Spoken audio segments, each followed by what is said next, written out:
Belasan anak menderita gagal ginjal akut yang dirujuk ke Rumah Sakit Umum Profesor Ngurah meninggal dunia. Hingga kini penyebab pasti kasus gagal ginjal akut yang juga ditemukan di sejumlah daerah di Indonesia tersebut masih misterius.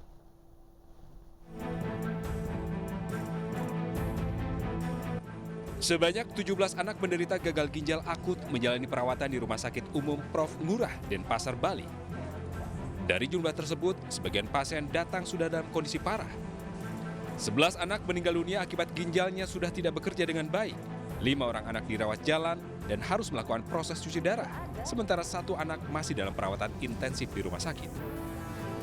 Penyakit yang memiliki gejala sama di setiap pasiennya dan mempengaruhi kerja ginjal ditemukan mulai melonjak sejak Agustus lalu. Orang tua diharapkan mewaspadai jika anak tidak buang air kecil dalam sehari, terlebih diikuti gejala demam, gangguan pernafasan, muntah, dan diare. Ada gejala-gejala infeksi saluran napas, kemudian ada saluran cerna, dan tidak kencing, ini harus segera, karena ini akan berdampak berat.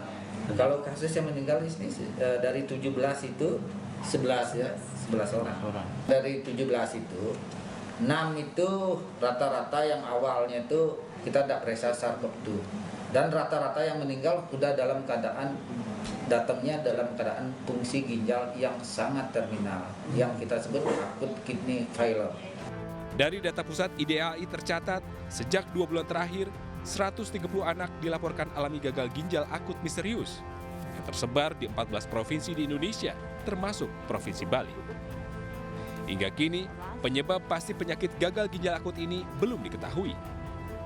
Tim medis tidak mau mengaitkan kasus ini dengan kasus serupa di negara lain yang diduga diakibatkan oleh konsumsi obat-obatan tertentu.